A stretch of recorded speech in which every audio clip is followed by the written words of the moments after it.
Nuestra apuesta de la independencia nuevamente belgraniana, muy importante que podamos abrevar en quienes han hecho una línea de conducta en su vida para poder mostrar, poder investigar y también compartir ese conocimiento que tiene que ver con el legado, con lo que ha sido Belgrano, la estatura monumental del general Manuel Belgrano.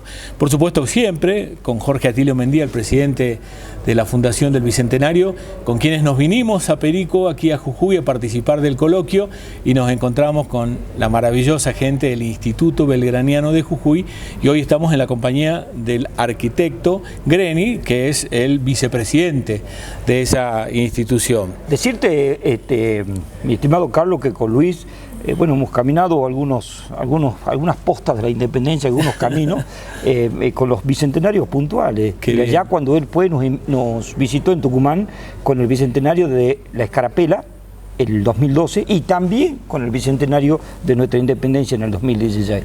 Así que bueno, hemos lavado muchas cebaduras. Qué bueno. Bueno, Arqui, nosotros habíamos elegido por esa especial educación que tiene un arquitecto en la formación profesional, del modo, no de ahora, sino de hace mucho tiempo, en que se equilibra tanto la presencia femenina en las aulas, en los talleres de arquitectura, la presencia de la mujer, pero la vamos a trasladar, no tan solo lo que has vivido y has disfrutado en tu formación académica y en tu vida profesional, sino en cómo fue en el pensamiento de Belgrano el rol de la mujer, la percepción. Mira, el pensamiento de Belgrano es un pensamiento que está vivo. Es decir, a veces pensamos que Belgrano ha muerto, pero realmente Belgrano está vivo. Es decir, porque sigue vigente en el pensamiento, que es un pensamiento que modificó toda la historia. Y no hablo de la historia de la Argentina, hablo de la historia del mundo. Es decir, su pensamiento ha trascendido a todo esto, como por ejemplo el de crear una América unida, la América grande, que todavía son los sueños incumplidos, pero en que en ese camino vamos. Claro. Es decir, no puede haber independencia si no hay una independencia de toda América. No es una independencia de Argentina, tenemos que pensar en la América que pensaba Belgrano, esa América bioceánica, esa América, es decir, continental, total, es decir, que era el pensamiento de los pueblos americanos. Por eso digo que el pensamiento de Belgrano es vigente todavía es en el universo. Fíjate que él ya desde el consulado planteaba armar las nuevas economías del mundo y planteaba formar una economía, es decir, basada en un complejo estructural económico. Por ejemplo, ya hablaba de comercializar con China a través del Atlántico, cosa que recién ahora estamos empezando a pensar. Es decir, hablaba del comercio transoceánico, de la plantación del tabaco, de la plantación del azúcar, es decir, de la industrialización. Es decir, lo encontramos vigente absolutamente en todo, no solo en el rol social de la mujer, por ejemplo, ¿no es cierto? Pero la genialidad en su momento fue de transformar en la visión humana, en la visión del hombre, transformar las realidades, es decir, para llegar a un monumento de la independencia. Es decir, cosa que después fue desvirtuándose.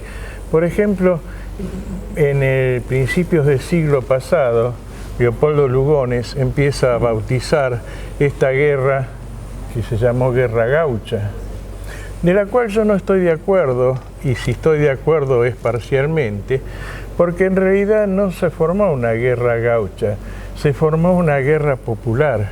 Es decir, cuando no podíamos derrotar a un ejército semejante, es decir, con hombres especializados en las armas, en el mando militar, en la organización castrense, es decir, ¿cómo íbamos a derrotar? Entonces él armó a un pueblo, estableció un pueblo, pero ¿cómo estableció un pueblo? ¿Con qué herramientas, con qué elementos un pueblo? Y él empezó a entender por qué, que esto no es una cosa novedosa.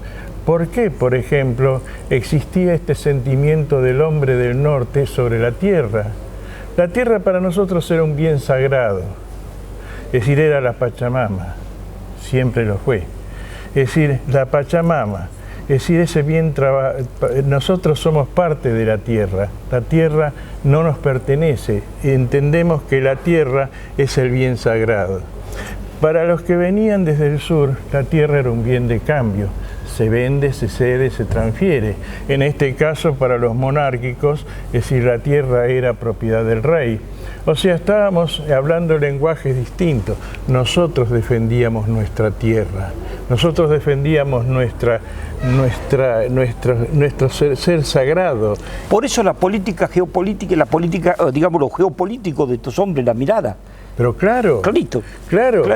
Claro, para nosotros la tierra era más allá y esto no es que sea un sentimiento propio nuestro, ojo, Adán significa hijo del agro, hijo de la tierra, hijo de la Pachamama, es decir, ya los antiguos cristianos ya tenían este concepto de la tierra. Perfecto. Pero esto también venía del concepto de la tierra de los jesuitas, con otro concepto que traen los jesuitas con el ius solis y con los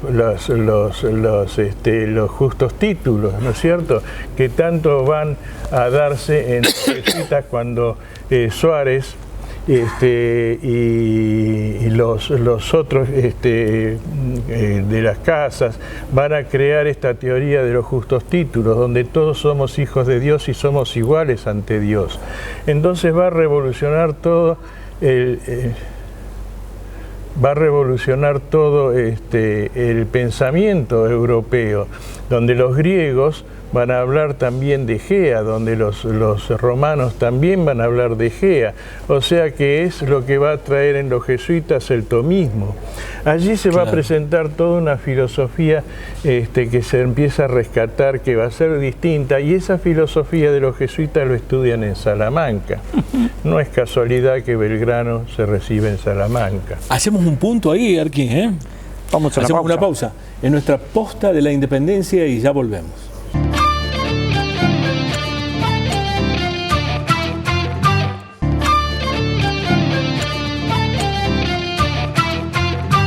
En la posta de la independencia, que estamos en territorio jujeño, pero fundamentalmente en territorio belgraniano, acompañados por el vicepresidente del Instituto Belgraniano de Jujuy, el arquitecto Luis Greni. Arqui, hemos dejado un territorio, esto de la guerra popular, que nos dejó con mucho interés por saber cuál es el concepto, cómo se interpreta, cómo se ha leído eso, para hablar no de la guerra gaucha, sino de la guerra popular. De la guerra popular, o la tierra en armas, digamos en este caso, la tierra en armas. Es decir, este es un concepto distinto, un concepto cambia el concepto de la guerra. Ahora todos deben participar en esta guerra. ¿Por qué? Porque el pensamiento de Belgrano. El hombre, es decir, no se mueve por la guerra, sino se mueve por las ideas, y las ideas son las que se concretan en la guerra. Pero lo importante son las ideas. Es decir, acá tenemos, cuando llega Belgrano a Jujuy, se encuentra con Sánchez de Bustamante, un monumento jurídico, que ya era vicepresidente de la Academia Carolingia, es decir, todo un tratadista jurídico realmente, recibido en Charcas, en la universidad que yo hablaba de los jesuitas. Es decir, se encuentra con Gorriti, una persona que había vivido entre los pueblos originarios 20 años en La Rinconada, que era el espacio donde estaban todos los casabindos, cochinocas, todos los pueblos originarios, y él era maestro. O sea, tenía ideas importantes que desarrollar, ideas que daban una visión del mundo totalmente diferente. Por eso la comprensión de Jujuy inmediatamente al pensamiento de Belgrano. Entonces cambiamos los términos de la guerra. No podemos combatir contra armas, contra ejércitos reglados, es decir, tenemos que armar milicias populares, y se transforma todo esto en un campo de guerra popular, de guerra ahora de lo que yo decía de la tierra en armas. Entonces va a preparar, con su visión de militar, que no era militar, pero tenía una capacidad para ser militar y darle genialidad a sus medidas militares. Tal es así que las dos batallas más grandes de América, que fueron Tucumán y Salta, es decir, las capitaneaba Belgrano, precisamente, un genio militar. Es decir, va a crear Por ejemplo, con el pueblo va a llamar a conscripción al pueblo de Jujuy, es decir, de 14 a 35 años. Con los más jóvenes va a formar los decididos, el regimiento de los decididos de la patria, un regimiento extraordinario que después tuvo su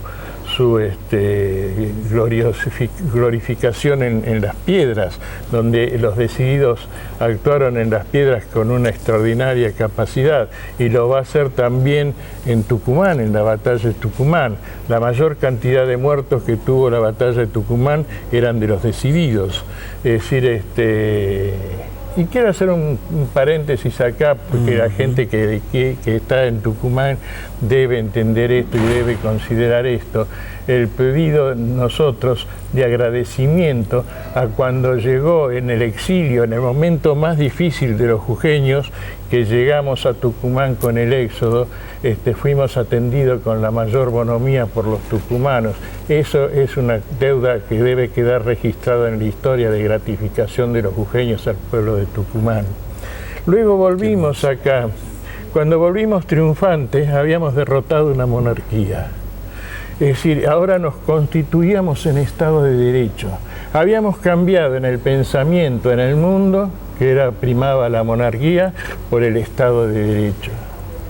Entonces llegamos a Jujuy después de la batalla de Salta, habiendo la asamblea del año 13 en que había igualado los derechos individuales a los derechos del ciudadano, a los derechos humanos, es decir, habían cambiado y ahora serán los derechos civiles. Entonces hacemos jurar la obediencia a la asamblea en Jujuy primero, y luego sacará la bandera de la libertad civil. Me gustaría quizás, que acá la tenemos, explicarla un poco. ¿Cómo no? Con gusto. Perfecto, Arquín. Explicarla un poco sobre un paño blanco, sí, que es el símbolo de la excelencia. Son todas simbologías. Sobre el paño blanco, en un símbolo de excelencia, se hace un escudo, que es el escudo de la asamblea, pero con varias diferencias.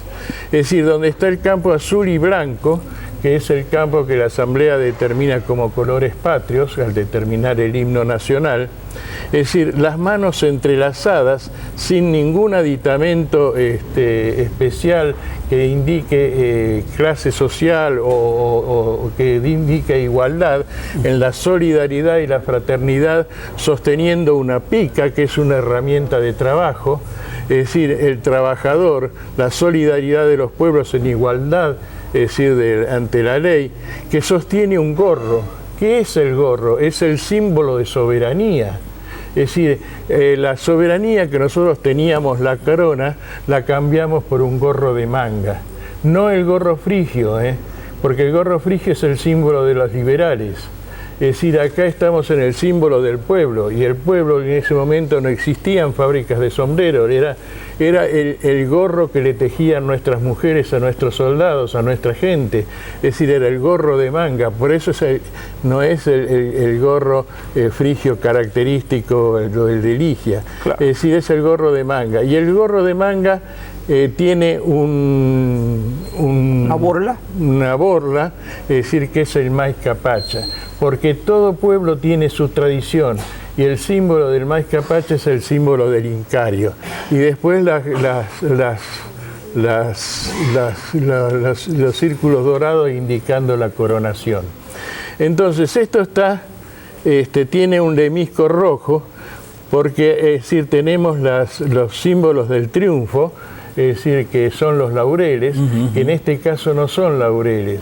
Es decir, porque es una mezcla entre laureles, olivo y roble, que son los símbolos del triunfo, del sacrificio, del triunfo militar, del sacrificio, es el símbolo de la sabiduría, y el triunfo civil. Es decir, y esto es la bandera y el lemisco rojo, que este triunfo se consigue con sangre y sacrificio. No es en el escudo nacional, que es celeste y blanco. Es decir, y el sol naciente, que nos está indicando que somos una nueva nación. Pero fíjense en que es el sol incaico. Claro. Es decir, es el sol conformado de los rayos curvos y rectos y sonriente. Es el sol naciente del sol conformado del Incario. Bueno, Arqui, Jorge, vamos a hacer una pausa. Estuvo hermosísimo como cierre y, por supuesto, aportar esta explicación. Por fin no explica la bandera. De esta bandera, qué bueno. Arqui, le pedimos unos segundos. Jorge, ya volvemos con ustedes también, claro está, en nuestra posta de la independencia.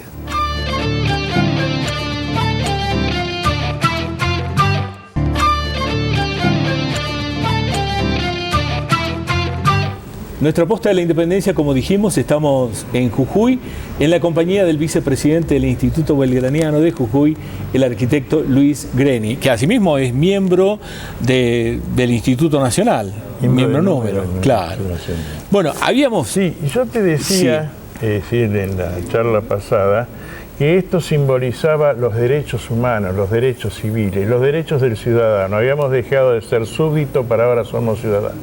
Tenemos derechos. Entonces el primer derecho es la educación, porque si no tenemos educación no podemos gobernarnos a sí mismos. Y esto se trata, el gobierno del pueblo por el pueblo, pero ¿cómo nos vamos a gobernar si no tenemos educación? Entonces es cuando donan las escuelas. Pero acá hay otra cuestión de Belgrano. Las escuelas, primero hay que educar, pero primero hay que educar a la mujer, esto lo dice Belgrano, porque la mujer es la patria futura. En la mujer está la cría de la patria nueva, del hijo nuevo. Ninguna mujer quiere que el hijo sea para mal. Toda mujer quiere que su hijo sea para el bien.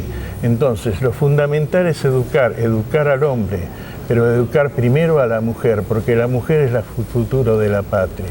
Es decir, este es un concepto elemental y fundamental. La mujer es el eje de valoración de la patria nueva.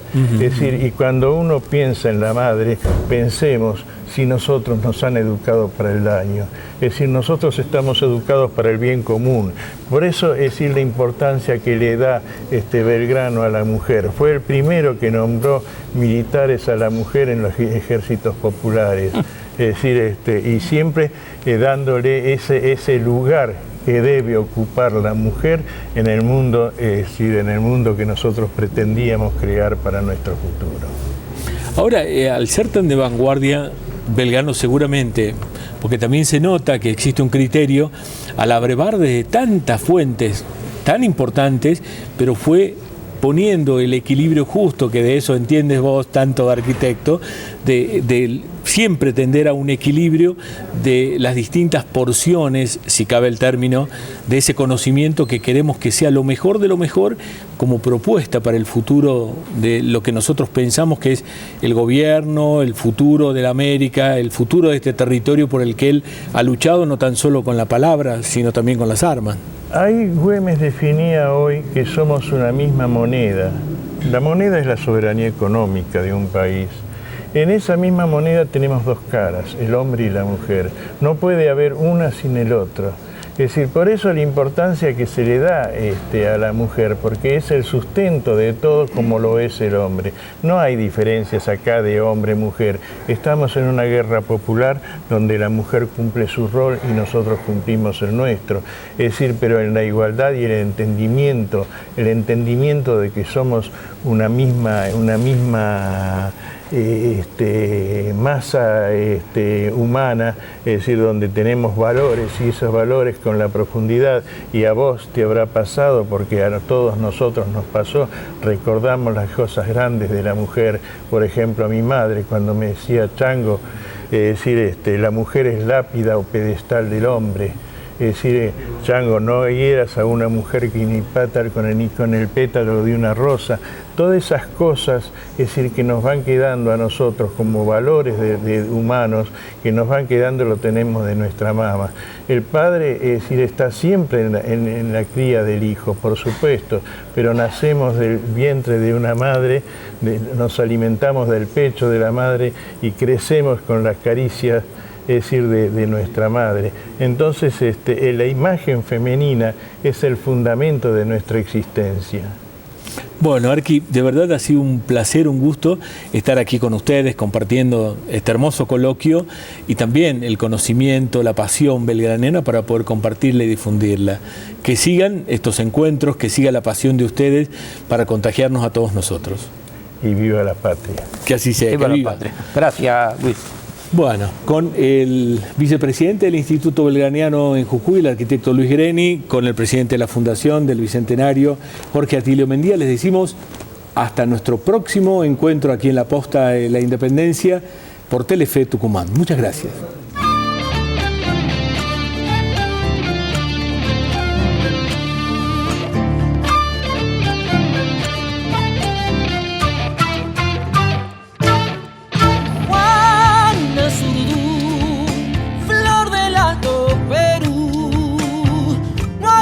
Capitán más valiente que tú.